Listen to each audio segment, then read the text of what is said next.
Hola, ¿cómo están? Los saluda el doctor Gunther Cayata Cáceres. Hoy día vamos a revisar al sistema circulatorio, sus principales características anatómicas y fisiológicas en esta primera parte. Muy bien, lo primero que ustedes tienen que fijar y recordar es lo siguiente. ¿Quiénes componen el sistema circulatorio? El sistema circulatorio, como su nombre lo dice, permite la circulación de ciertos fluidos. ¿Cuáles son los fluidos más importantes del organismo? Claramente será la sangre y la linfa, que se pueden observar en dos sistemas diferentes. El sistema cardiovascular, su nombre lo dice, consta del corazón y los vasos, y el sistema linfático, que es una red también de vasos, pero que obviamente transportan linfa y no sangre. Entonces, tenemos claramente definidos los componentes del sistema circulatorio. Ahora bien, ¿qué transportan estos fluidos? Por supuesto, el más importante de los fluidos es la sangre, porque va a transportar el oxígeno y los nutrientes que necesitan todas las células de nuestro cuerpo. Nosotros tenemos 37 millones de células y todas, excepto una, nada más, requieren oxígeno para poder seguir vivas. ¿Qué célula es la que no necesita oxígeno? El glóbulo rojo. Muy bien, entonces vamos a ir en las siguientes diapositivas viendo las características generales del sistema cardiovascular y también del sistema linfático. Es importante recordar la composición de lo que transporta el sistema cardiovascular, la sangre. Vemos claramente acá la sangre y nos damos cuenta que la sangre está constituida por dos grandes componentes, el plasma y los elementos formes. El plasma corresponde al 55% de toda la sangre y los elementos formes al 45% restante. Esos elementos formes están representados principalmente ¿por quién? Por los glóbulos rojos, que como se darán cuenta son los más abundantes elementos formes en la sangre. Hay hasta 4,854 millones por milímetro cúbico de glóbulos rojos. En este tubo de ensayo, donde hay sangre que se ha centrifugado, podemos ver claramente diferenciadas al plasma, 55%, de los elementos formes, 45%. Acuérdense que a esta fracción de elementos formes, que está representada principalmente ¿por quién? Por los glóbulos rojos, la llamamos hematocrito. Y miren ustedes un detalle también para más adelante, el plasma es 90 a 91% agua y el resto son las sustancias que están disueltas. Ahora bien, ¿qué transporta el sistema linfático? Linfa, y vemos acá por ejemplo, linfa, que es un líquido que dependiendo de dónde venga, no siempre es así, tiene un aspecto lechoso. Y este aspecto lechoso se debe principalmente ¿a qué? Al contenido elevado de grasas que tiene. Por ejemplo, esta linfa se ha obtenido del conducto torácico, que está muy cerca de la desembocadura de la linfa al sistema circulatorio, venoso. ¿Ok? Entonces transporta gran cantidad de grasa. ¿Y esta grasa de dónde viene? Viene principalmente de los vasos linfáticos del sistema gastrointestinal, que obviamente ha absorbido gran cantidad de grasa en forma de kilomicrones, recuerden ustedes, y eso es lo que estamos viendo acá. Acá hay otros, obviamente, componentes de la linfa que ustedes pueden revisar. Muy bien. Entonces, las funciones principales del sistema circulatorio van a ser entregar el oxígeno a todas las células, por supuesto. El oxígeno, ¿dónde viaja? Viaja unida a la hemoglobina en los glóbulos rojos. Ese oxígeno lo reciben los glóbulos rojos cuando pasan por la circulación pulmonar. Así es, el oxígeno llega al alveolo, difunde a la sangre, se une a la hemoglobina y luego es transportada a todas las células del organismo. Muy bien, no se olviden también que a nivel de las células el oxígeno será entregado y también el CO2 saldrá de las células a la sangre y viajará principalmente en forma de bicarbonato. Ahora, dijimos oxígeno y nutrientes. Los nutrientes que son absorbidos en el sistema gastrointestinal pasan obviamente también a la sangre y luego van a ser entregados a todos los órganos. Acuérdense que el órgano que recibe primero la mayoría de nutrientes que van por vía sanguínea es el hígado. quien necesita acumular glucosa en forma de glucógeno. Muy bien, ya hablamos del CO2, es un producto de desecho de las células, también va a ser transportado en la sangre para ser eliminado en los pulmones como CO2. También la urea es otro elemento derivado de ¿qué? Del metabolismo de las proteínas que debe ser eliminado por los riñones. La sangre también lo va a llevar a los glomérulos en los riñones, se va a filtrar y se va a eliminar.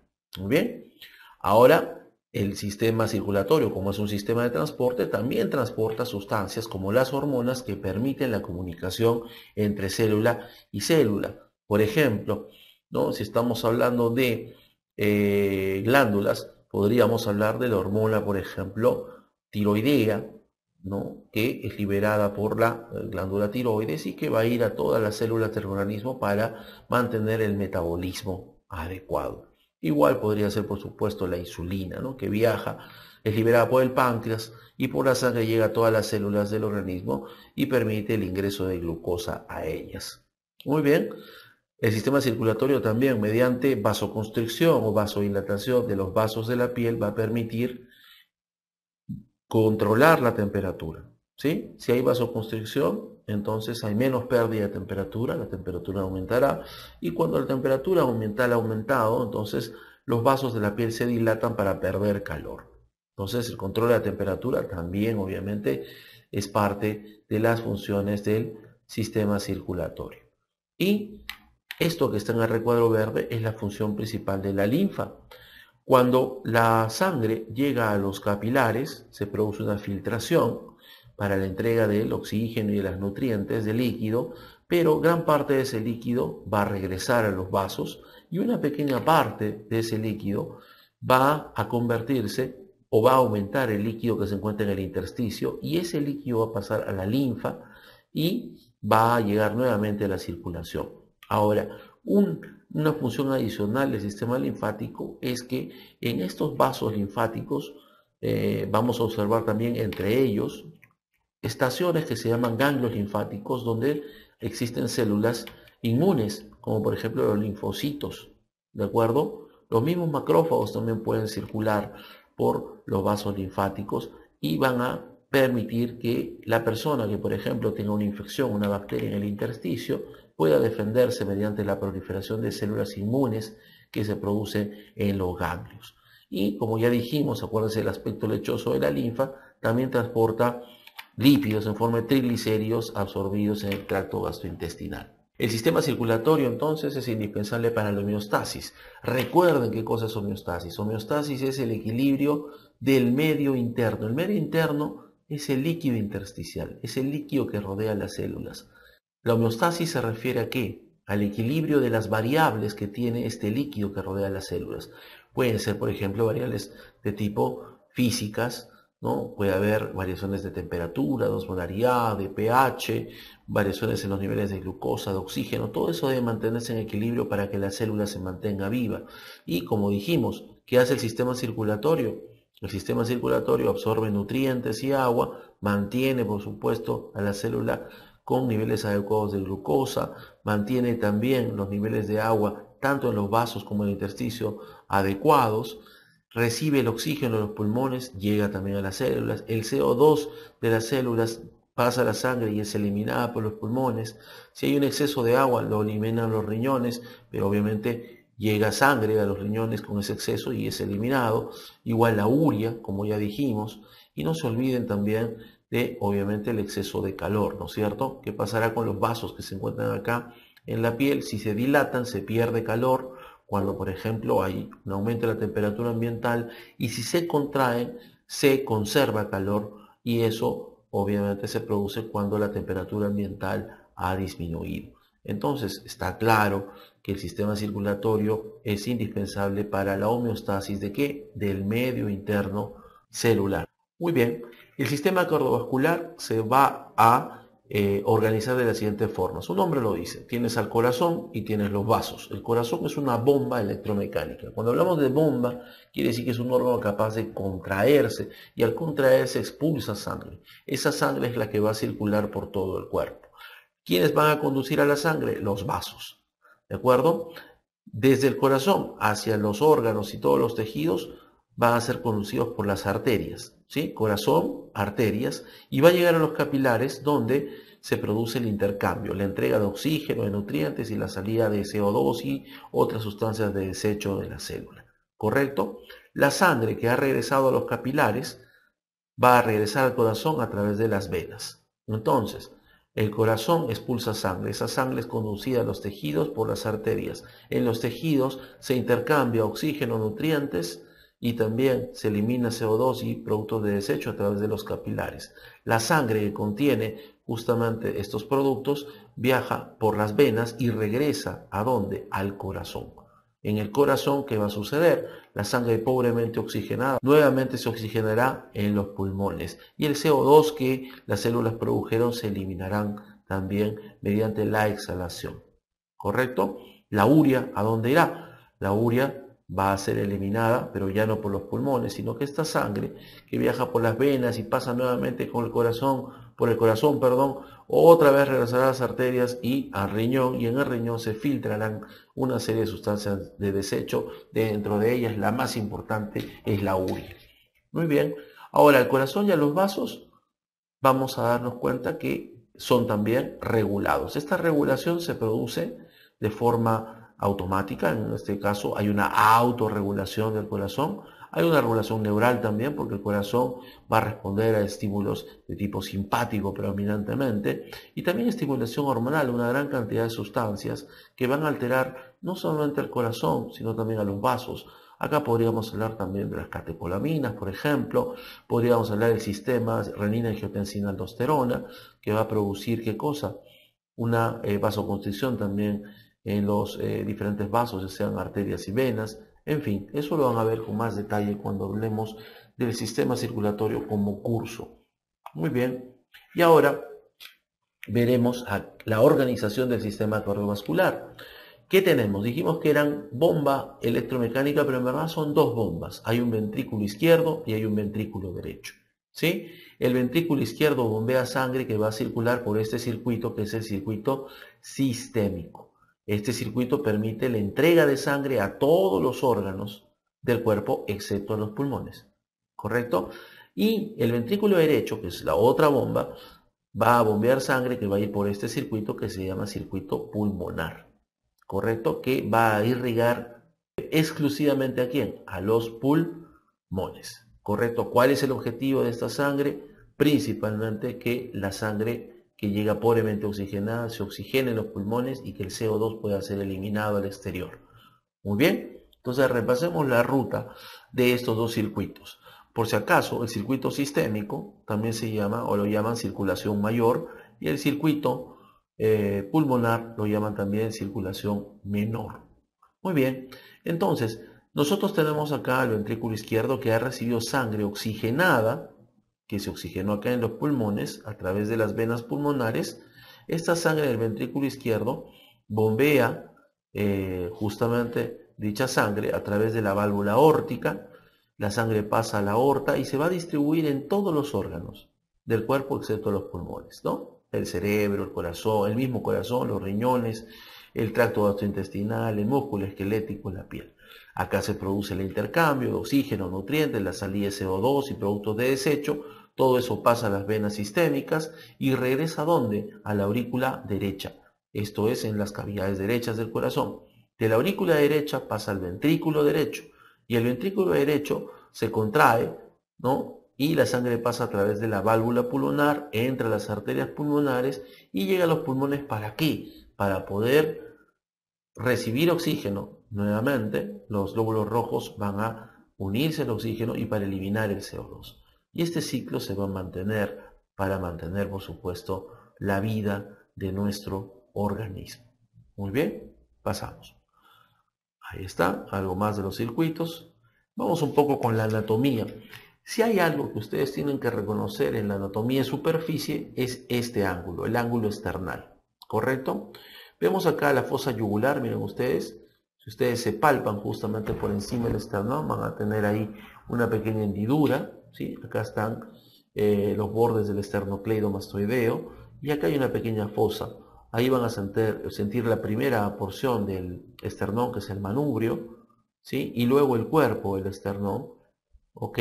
Y justamente en la unión del manubrio con el cuerpo del esternón se encuentra este ángulo, que es el ángulo esternal o ángulo de Lewis. Este ángulo es importantísimo para la anatomía cardiovascular, principalmente. También vemos acá al margen costal, las costillas justamente van a marcar también acá un parámetro y por supuesto la clavícula. Ahora bien, es importante que ustedes recuerden lo siguiente. El desarrollo embriológico del corazón ha hecho que rote, ya lo van a ver más adelante, y que 1/3 del corazón se encuentre a la derecha del eje corporal y 2/3 se encuentren hacia la izquierda. ¿Correcto? Nos damos cuenta acá también de este músculo que es el diafragma, sobre el que descansa predominantemente ¿quién? El ventrículo izquierdo. ¿Correcto? Es importante que recuerden que el diafragma derecho se encuentra más elevado que el izquierdo, porque el izquierdo ha sido deprimido por el desarrollo del corazón más hacia la izquierda. Muy bien, entonces no se olviden de eso, por favor. Ahora, regresando al ángulo de Lewis, ¿en la unión de quién? Del manubrio con el cuerpo, el esternón, ¿no es cierto? Acá está el manubrio, este es el cuerpo, y acá estaría el ángulo de Lewis. Recuerden siempre esto, en el ángulo de Lewis o a este nivel siempre se va a unir o articular la segunda costilla, específicamente el cartílago, ¿no? De la segunda costilla. Muy bien, eso es algo invariable en la anatomía, a no ser que haya alguna obviamente alteración. Pero acá se inserta entonces la segunda costilla, pero más importante aún es este plano. Nosotros podemos trazar a nivel del ángulo esternal un plano que va a pasar a nivel de, en la parte posterior, de T4 y T5, la cuarta vértebra torácica y la quinta vértebra torácica. Este plano puede dividir a lo que contiene el tórax y la parte media del tórax que llamamos mediastino, en mediastino superior y mediastino inferior. Y luego vamos a darnos cuenta que existe una subdivisión. En el mediastino inferior podemos diferenciar en este corte sagital al mediastino anterior, el mediastino medio que contiene el corazón y el mediastino posterior que está detrás del corazón, entre la columna y el corazón. Acá por supuesto va a haber estructuras que ustedes irán viendo con el desarrollo del curso. Muy bien, seguimos. Los bordes, los vamos a ver brevemente, pero podríamos trazar bordes en el corazón, el borde derecho, que predominantemente es la aurícula derecha, ¿sí? Tenemos al borde izquierdo, que es el ventrículo izquierdo. La punta del corazón la llamamos ápex, ¿sí? Y es predominantemente formado por el ventrículo izquierdo. Esta pared que se encuentra acá, esta parte del corazón, la llamamos pared diafragmática porque está en relación justamente con el diafragma. Y la parte posterior del corazón que no se ve es la que se llama base del corazón. ¿Correcto? Muy bien, revisen por favor estos bordes y paredes.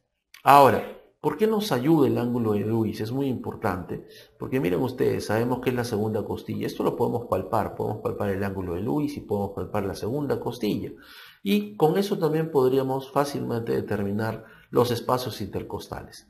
¿No es cierto? Si acá está la segunda costilla, que es palpable, en cambio la primera no es palpable, entonces debajo tenemos ¿a quién?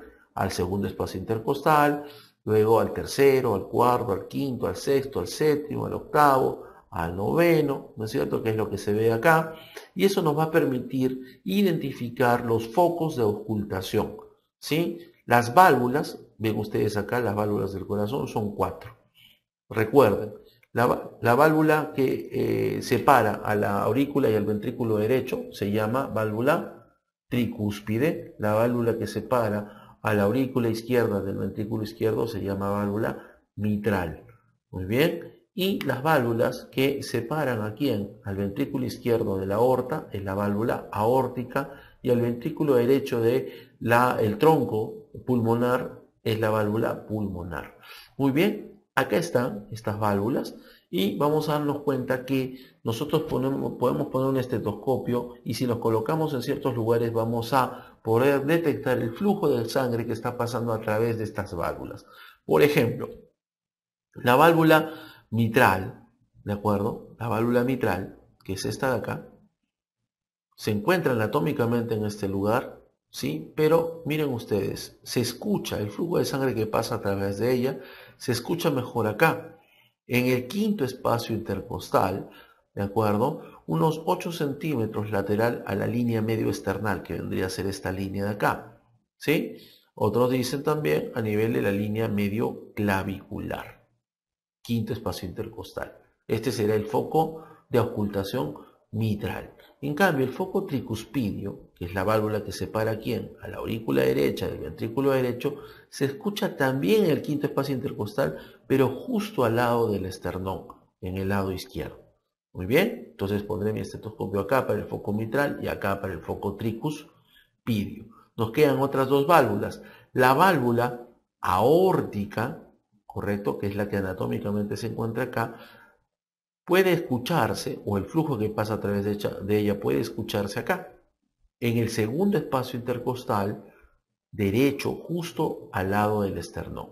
En cambio, la válvula pulmonar, ¿sí?, se puede escuchar en el segundo espacio intercostal izquierdo, también al lado del esternón. Entonces, muy importante el ángulo de Lewis para poder localizar la segunda costilla, los espacios intercostales, y eso nos permitirá colocar, por ejemplo, el estetoscopio en el lugar adecuado para escuchar las válvulas, o también para colocar los electrodos de un electrocardiograma o hacer algún procedimiento. No se olviden, el ángulo de Lewis probablemente o casi con seguridad el parámetro anatómico más importante del tórax. Muy bien, vamos a ver brevemente algunas características radiológicas. Acá vemos obviamente la silueta del corazón. Cuando hablamos de radiografía, hablamos de estructuras que son radiopacas o radiolúcidas. Cuando son blancas se llaman radiopacas, ¿sí? Y cuando son oscuras se llaman radiolúcidas. Obviamente acá vemos a los pulmones, ¿sí?, que como contienen aire, entonces se ven radiolúcidas, porque el aire no absorbe radiación. En cambio, el corazón y sus cavidades y los vasos, al absorber radiación, se ven blancos y esto le da una apariencia radiopaca. Lo mismo que los diafragmas, el diafragma derecho, el diafragma izquierdo. Podemos ver también acá las costillas, ¿no es cierto?, del tórax, y nos damos cuenta que esta radiografía es de una paciente mujer, porque estamos viendo acá una sombra que obviamente corresponde a la mama de la paciente. ¿Correcto? Muy bien, entonces, empecemos por acá. Vean ustedes esta zona oscura, sería radiolúcida, ¿no es cierto? Esta es la tráquea, muy bien, y la tráquea va a dividirse justamente a nivel de ese plano que hablamos, ¿se acuerdan? Que pasaba por el ángulo external y atrás por la vértebra T4 a T5, ¿sí? Entonces, en esa zona que se llama carina se va a bifurcar en un bronquio derecho y un bronquio izquierdo.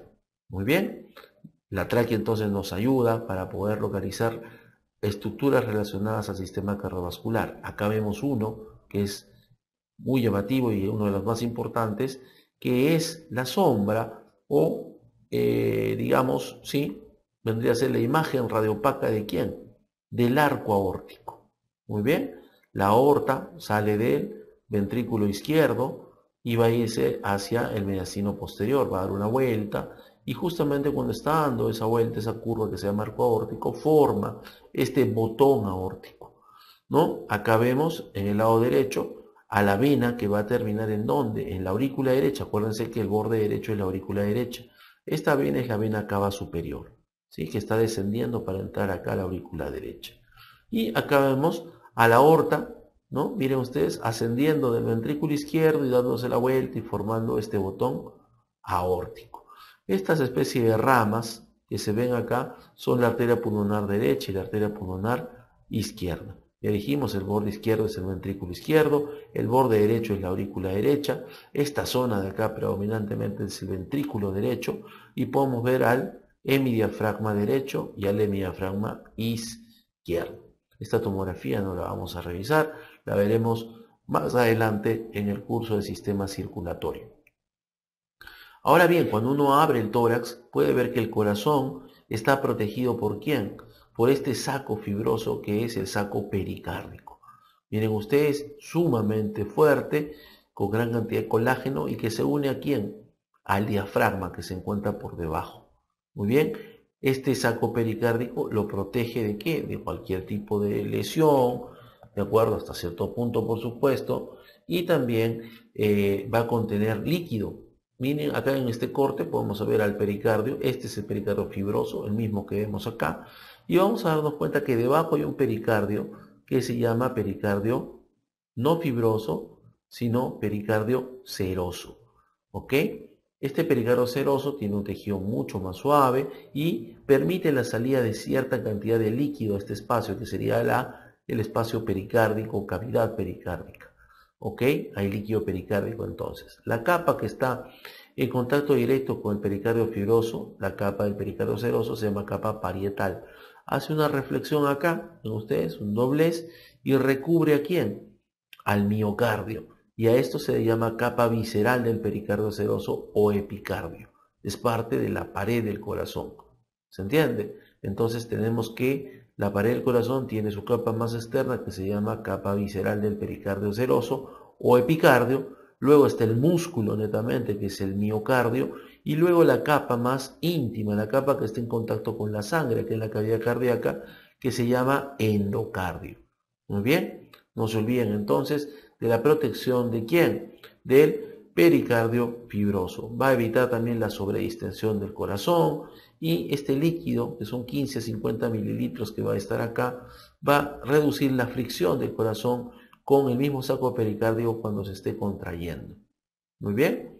¿Por qué es importante también recordar a este espacio pericárdico? Porque existen enfermedades en las que este espacio pericárdico se puede llenar de sangre o de mucho un líquido y puede presionar el corazón. Acá, por ejemplo, vemos como esta persona, seguramente un politraumatizado, tiene sangre en el corazón, en el espacio pericárdico, perdón, y se está haciendo un procedimiento con una aguja para poder entrar acá justamente y eliminar ese exceso de líquido. Muy bien. En cuanto a las características externas del corazón, está claro que tiene dos aurículas y dos ventrículos, ¿no es cierto? Y los grandes vasos que vemos acá. En la parte externa se ve sobre todo una zona de la aurícula derecha que es un rezago embriológico que se llama orejuela, la orejuela derecha.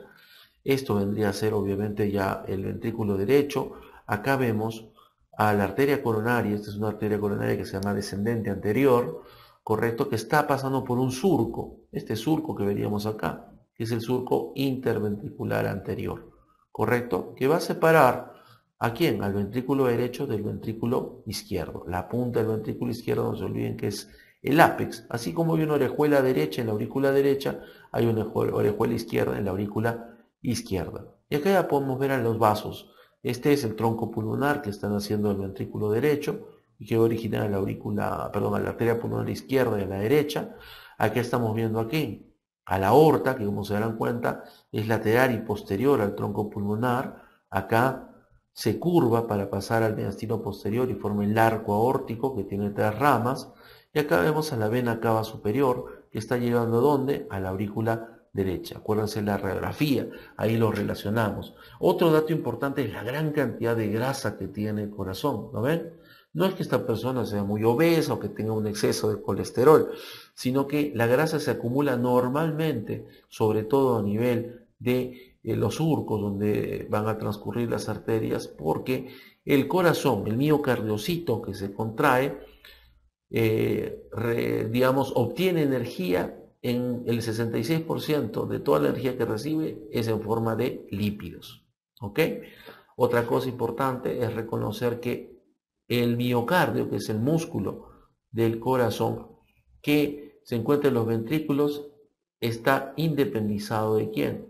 De el miocardio que se encuentra en las aurículas. Es decir, la aurícula y los ventrículos se contraen en diferentes momentos. Eso lo verán cuando revisen lo que es ciclo cardíaco. Muy bien, alguna característica interna de la aurícula derecha, esto que se llama la fosa oval. Acuérdense que antes había un agujero que permitía la comunicación entre las aurículas que se llamaba foramen oval. Acá está la válvula tricuspidia, ¿sí? Acá llega también la vena cava inferior, así como la vena cava superior, y otra estructura que es el drenaje venoso principal del corazón, que es el seno coronario, ¿no? Con sus válvulas. Hay una parte rugosa en la aurícula que se llaman músculos pectíneos, que está separada de esta parte lisa que donde está la fosa oval, está separada por la cresta terminal. Muy bien, el ventrículo derecho, miren ustedes las válvulas. Esta es la válvula tricuspidia.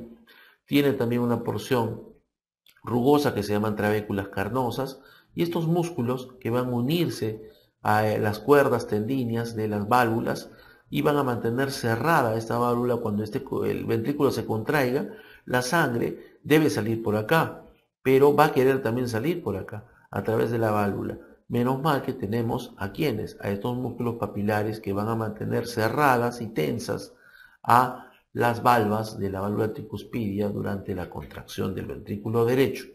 En el ventrículo izquierdo vemos también ahí una zona lisa y una zona rugosa. Acá está la válvula mitral. Vemos que la válvula mitral, de donde va a originarse la válvula mitral, como bien dijimos, va a permitir el paso de sangre de la aurícula al ventrículo, ¿no? Aquí en el ventrículo podemos observar que también hay músculos papilares. Acá solamente hay dos, en el ventrículo derecho hay tres, y hay dos valvas que forman parte de ¿quién?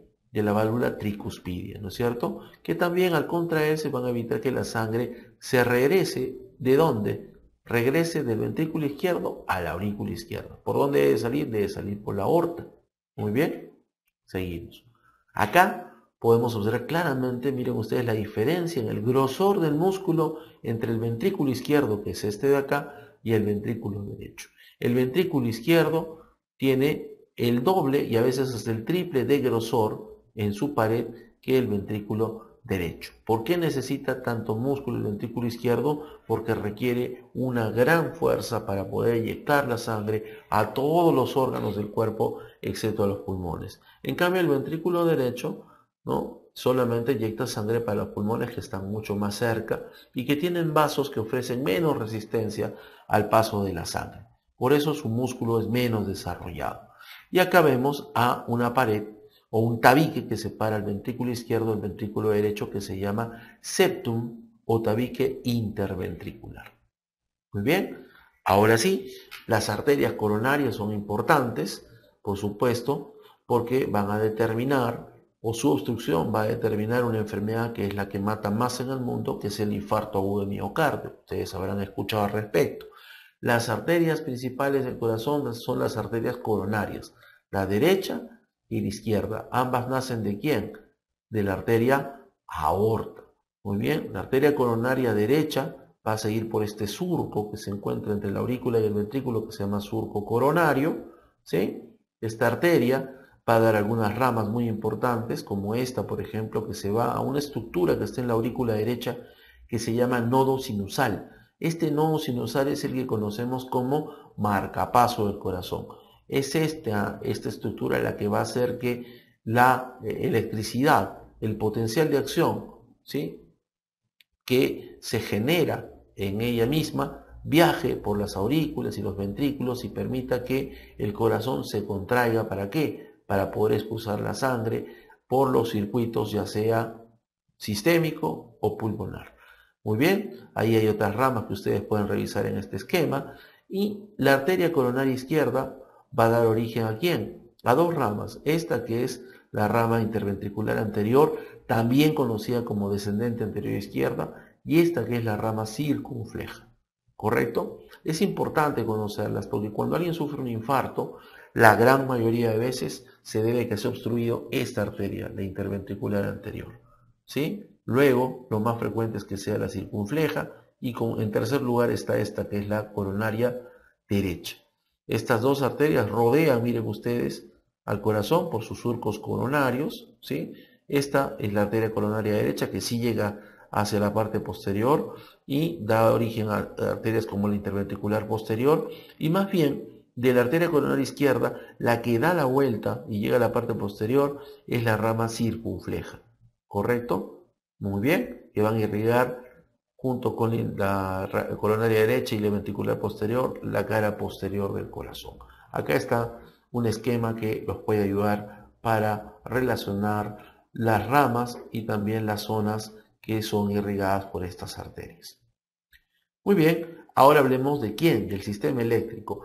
El corazón es una bomba electromecánica. ¿Qué significa? Que primero tiene que haber un impulso eléctrico para que después se produzca la contracción. Este impulso eléctrico, ¿dónde se origina? En el nodo sinusal. Se encuentra en la aurícula derecha. Este impulso eléctrico va a viajar por estos tractos, que se llaman tractos internodales, y este haz, que se llama haz de Bachmann. Este haz de Bachmann va a hacer que la electricidad producida acá contraiga la aurícula izquierda. Simultáneamente estos tractos están haciendo que se contraiga la aurícula derecha y el impulso eléctrico llega acá al nodo aurículo-ventricular. Acá también hay células que van a conducir electricidad, pero de una forma mucho más lenta, ¿correcto? Este nodo también se encuentra en la aurícula derecha. Estas células van a conducir la electricidad, pero con una lentitud marcada. ¿Para qué? Para permitir que el corazón y los ventrículos específicamente se llenen adecuadamente. Cuando estén totalmente llenos, este impulso va a llegar acá. Esta estructura se llama el haz de His, está lleno por el tabique y se va a dividir en una rama derecha y en una rama izquierda. Miren ustedes que se dirige hacia dónde, hacia la punta del corazón, hacia el ápex, ¿sí? Y esta rama izquierda y rama derecha van a transmitir el impulso eléctrico al miocardio, al músculo de ambos ventrículos para que estos se contraigan y que la sangre del ventrículo izquierdo salga por la arteria aorta y la sangre del ventrículo derecho salga ¿por dónde? Por el tronco pulmonar, ¿correcto? Y vayan a donde tienen que ir. Muy bien.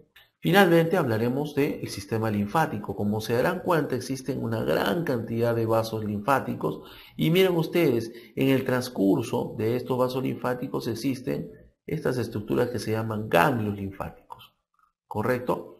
Ya sabemos que se conduce linfa, pero también es parte del sistema inmune. Cualquier infección, cualquier germen que haya entrado a la linfa va a encontrarse con estos nodos linfáticos donde van a haber linfocitos o células plasmáticas que van a producir respuestas inmunológicas. No solamente intentar destruir a estas bacterias o virus, sino también producir anticuerpos.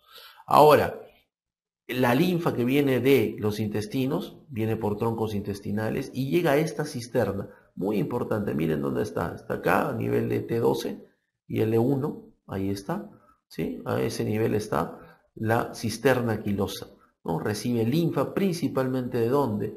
De los linfáticos intestinales, ¿no? También de troncos lumbares. Y esta linfa va a ascender por este conducto que se va a llamar conducto torácico y que va a llegar hasta acá, a la unión de quién, de esta vena que es la vena subclavia con esta otra vena, ¿no es cierto?, que es la vena yugular interna, y la linfa va a entrar nuevamente en la circulación, pasará al corazón derecho y así seguirá en la circulación. Ahora, es importantísimo que recuerden lo siguiente: toda la linfa o casi toda la linfa del cuerpo termina en el conducto torácico, excepto, miren ustedes acá, la que viene de la mitad de la cabeza, la mitad derecha de la cabeza, la mitad derecha del tórax y el miembro superior derecho. La linfa que viene de estas zonas va a terminar acá, no en el conducto torácico que está en el lado izquierdo, sino en el tronco yugular derecho, así se llama, o conducto linfático derecho, que termina también en la unión subclavia yugular venosa, pero en el lado derecho, ¿no es cierto? Muy bien, es importante entonces esa diferencia. Muy bien, eso es todo entonces en esta primera parte, espero que les haya sido útil, nos vemos pronto.